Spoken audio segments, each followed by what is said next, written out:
Now then, people, welcome back to the Just Joe Football Show. I hope you are all doing well. Please do smash a like on this video, subscribe to the channel, get your comments in, and of course, hit that notification bell.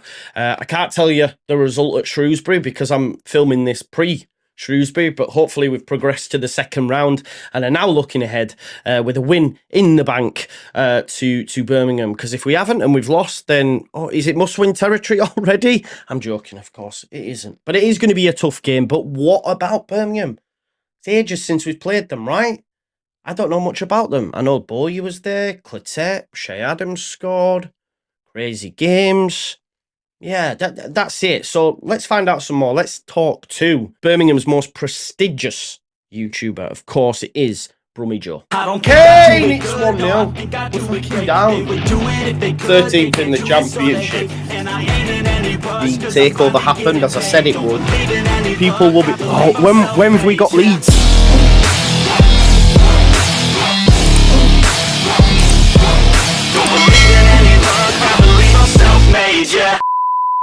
Now then, folks, so as promised, I have Brummy Joe with me, big Blues fan. To be honest, Joe, it's been quite some time since, well, it feels like quite some time since we did one of these. I think I was on All Leeds TV, you were smashing championship content. Do you, off the top of your head, remember the last time we met in terms of against one another? The last time I can remember was the home game. I think it was 5-4. It was an absolute crazy game. I think it was like, obviously we lost, but coming out of it, I was exhilarated just from the actual football itself. It was like, you scored, we scored, you scored, we scored. No, I was going to say, like, I didn't know this until like 5 minutes before. I was like, I'll just check what was the result. So fair play for you to know it off the top of your head. But yeah, I was looking, and so much has changed since then because 5-4, like you say, I think Wes Harding scored an own goal. Luke Ayling got man of the match. You had Pep Clotet as manager. Obviously, he had links to Leeds as well at the time, working under Gary Monk. And one Jude Bellingham scored actually for yourselves on the 27th minute. And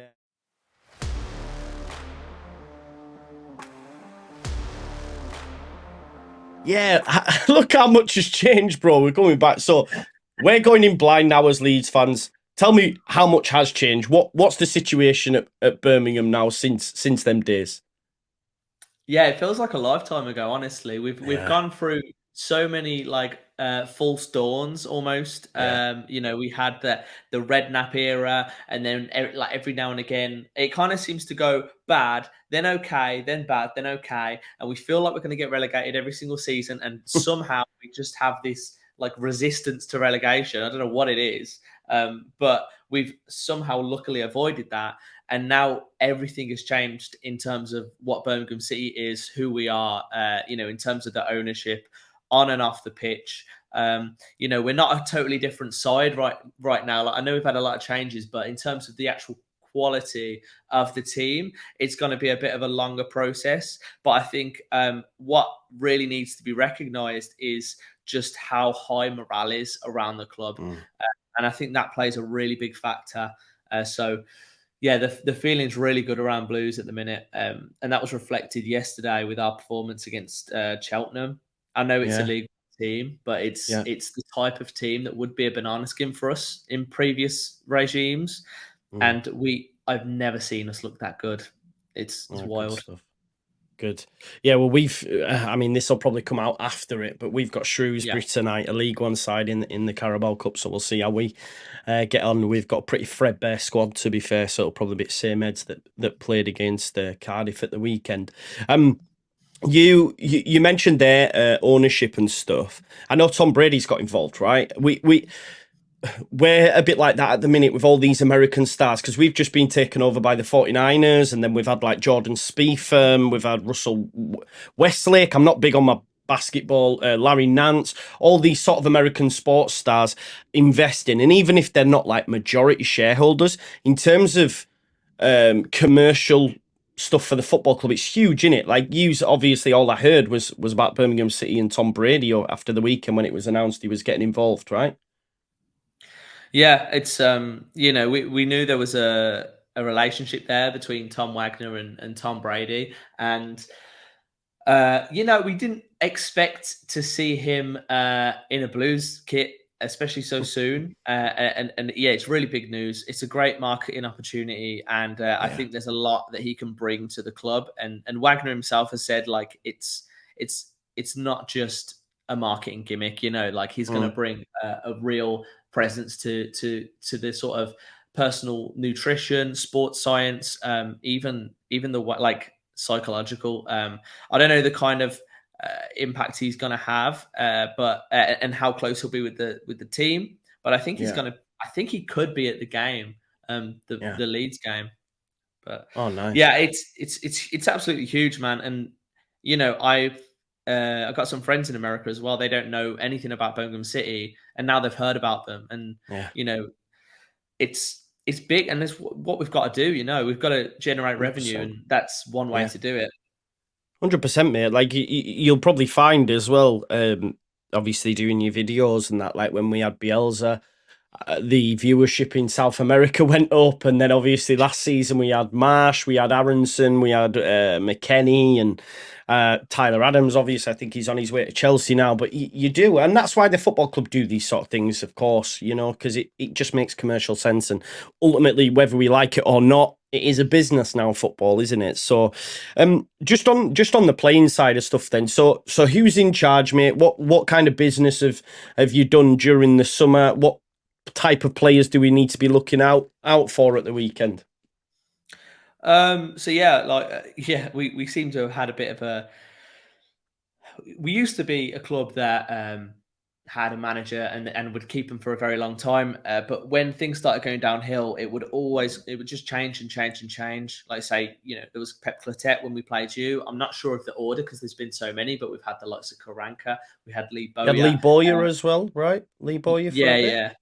Lee Bowyer and now we've got John Eustace, and he's a good manager, and he's earned his right to sort of take this team forward under the new regime. And I mean, he's got us playing some really nice football.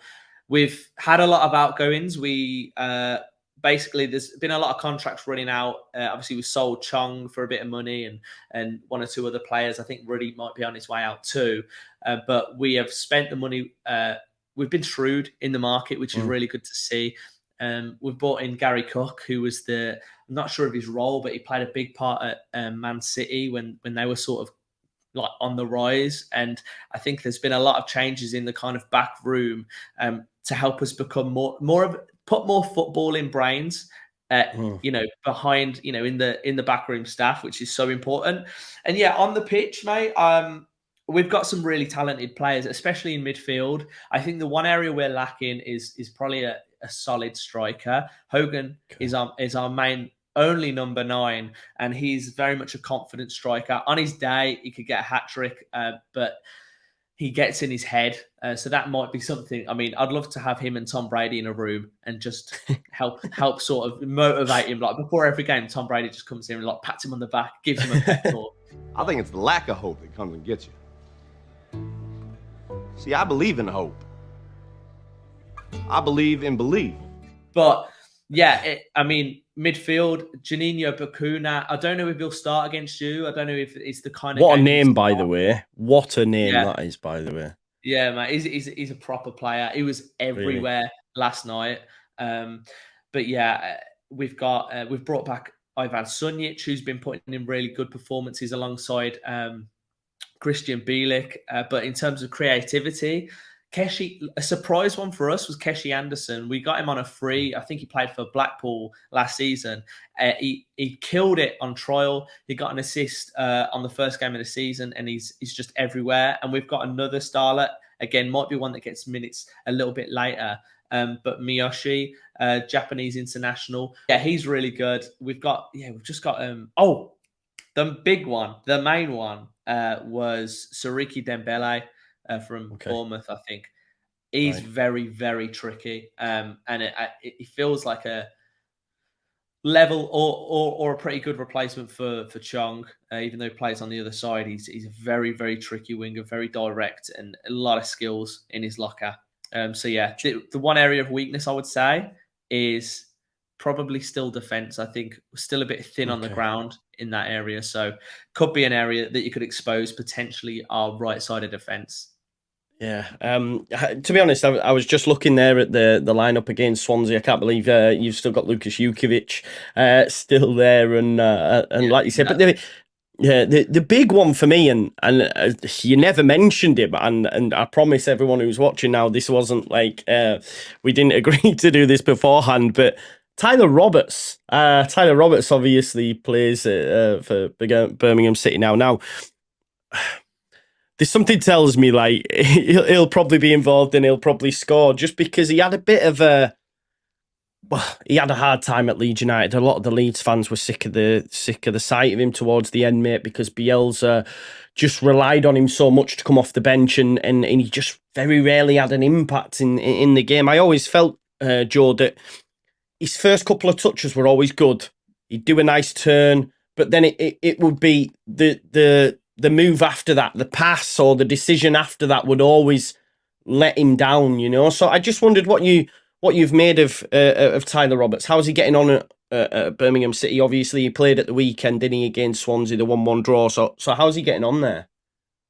Yeah, I think it's one that I've not made my mind upon yet too much. Again, I wasn't sure if it was going to be brought in as a striker, as an attacking midfielder, or what.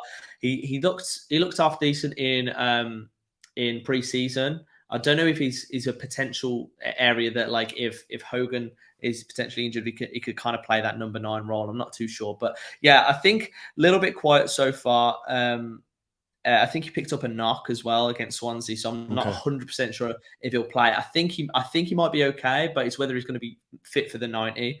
But yeah, I think he's a good option for us in an area that we're weak, and I kind of got to give him the time and give him a chance. Really, I think in this side where our biggest weakness is probably up front, and in that kind of position, it's worth a punt at that price. 100%. Yeah, 100%. Listen, I liked him, Joe, but like, 'cause I'm an emotional fan, I'm a bit of a passion merchant. I almost felt like I had to defend him because everyone was battering him, and because Bielsa loved him, I loved him, if that makes sense. So I hope he does well, but I think his time had come to an end, and yeah, if anyone's going to score for Birmingham, if he does play, it probably will be him, to be fair. So we'll wait and see. Just on your aspirations for the season then, Joe, like what's the plan? Is it mid-table, make a playoff push, just stay in the division? What's the crack? Yeah, I mean, I think most Blues fans are kind of pretty reserved. Like, we've been hurt so many times before, you know what I mean? Like, what we want, like, we see the long-term vision, and I don't think any of us are going to get silly and going to get carried away, right? We obviously would love something like a playoff push, but it's such a competitive league, especially this season. The teams that we are surrounded by, it's ridiculous. Not just the ones that come down, but like, you see the likes of like Coventry and Sunderland, and like, very, very good sides. A lot of very mature championship sides as well. And I think with the fact that we've made so many changes, we probably need a good season to gel as a team and then slowly improve. So I would take an improvement on, we always finish 17th, right? I'd love maybe 14th or up, maybe slap bang in the middle, 12th, 14th, around that area, over the moon with, because it's the fact that we are now looking up rather than down. It's going to take a bit of time. Yeah, definitely. No, I can relate. We wanted one of them seasons in the Premier League last year, and unfortunately, it didn't work out, and we got relegated, mate. We're back after 3 years. What do you make to Leeds United? Because obviously it's an outsider's perspective, seeing Leicester do all this business, spending all this money, Southampton similarly, and Leeds have been pretty quiet, although today we announced that we'll be signing Joe Rodon and also picking up Max Aarons for 12 million from Norwich, which I think it's an awesome buy. Great success. Still only 23, which is mad, and having Daniel Farker in charge as well, you'll know a lot about. Obviously, won the championship on 2 occasions. What are your thoughts on Leeds, mate, from an outsider's perspective?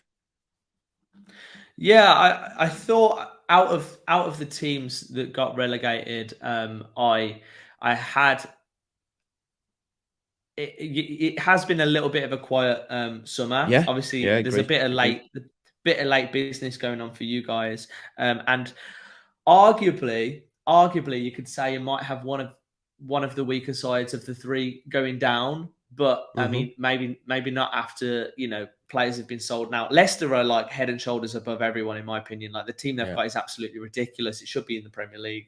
I'm not sure how they're doing it. Southampton have now, I think they've now sold James Ward-Prowse and someone else soon. And you're bringing in some players. I think the difference, this is what I said in my predictions is right. That I've got a bit of maybe a recency bias with Leeds. I think they've kind of got the know-how to navigate this league. And I think with the signage you're picking up, I've kind of got you with the support that you've got as well. Like not just I don't know. I think you'll get behind the team, and I think Ellen Road, like on its day, is a very, very tough place to go to. For some reason, we seem to get lucky more often than not, or we have good days there, which is why I love it. It's a great ground to go to. But I've kind of tipped you to go get automatics, and now it might be silly, but I just went for that kind of that know-how you've got of the league. Yeah, I love that, mate. I love that because we've took a bit of a battering. Bloody second tier had us finishing 8th. So I think I think that's a wild take, but yeah, it is what it is. You mentioned the ground there. The last time we were at Birmingham, I was at the ground. I think it was Shay Adams. Was it Shay Adams under Monk? Would have scored. I think it was 1-0. Such a long drive down for me, and then to get beat was not great. Obviously, it's your first home game of the season. You'll be expecting a full house, I'd imagine. What are your hopes going into this game? Obviously, Leeds United, we both picked up a point. You drew with Swansea. We got a last minute equaliser against Cardiff. What? I guess at home you want to be picking up 3, Joe, do you? Or do you look at Leeds and think, do you know what, we could take a point and move? Or I think I would obviously take a point against this kind of side, but I think the team will be going there to get 3. I think if Ethan Laird's fit at right back, he's a brilliant signing and a really good player. I think the team's full of confidence. We're playing really good football. It's the first time people are going back to St Andrews. It's sold out. It's been sold out. It's sold out very quickly. Obviously, we haven't got the lower tiers yet. That'll be coming later this year. So it won't have the full St Andrews impact, but it's going to be so much better than it's been for so long. I really think that they're going to get behind the team, and I think it's like on its day, St Andrews can be a mean place to go to. So if we can get behind them, get the rub of the green, I think we could get 3, but I'll take a point. I think I'm going to, if I was to make a prediction, I'd go 2-2. Yeah, I think. Look, it's such a difficult league, the Championship, and I was reminded of that on Sunday against Cardiff. I thought I was like 3-0 easy, and then we were 2-0 down at half time, you know. But look, Birmingham, tough place to go, definitely, like you've said. I think Leeds United at the minute as well, notoriously, Daniel Farke's sides don't get off to great starts, and I think we're still in the feeling out process. We'll have played Wednesday. We don't have, I think last week, mate, I think we had 14 bodies training. We've got 11 out injured at the minute. So you can imagine we're playing Wednesday and then we've got to go again on Saturday. There might be a bit of fatigue there. So I think I would take a point as well, mate. Obviously, you want 3.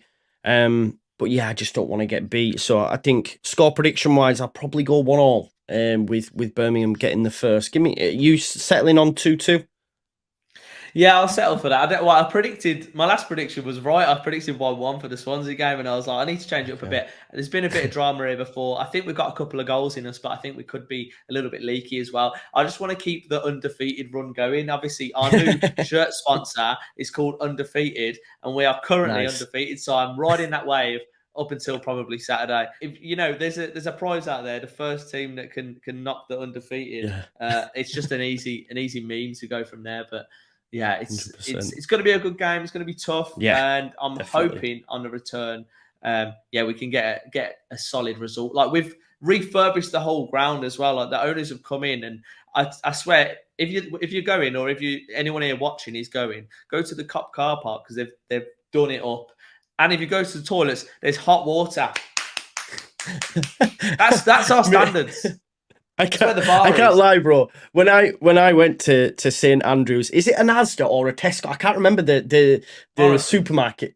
Is it a Morrison's? Right. Okay. So I put through an estate, man, down side of this pub, down the side of, and then came round by Morrison's. And I can't lie to you, bro.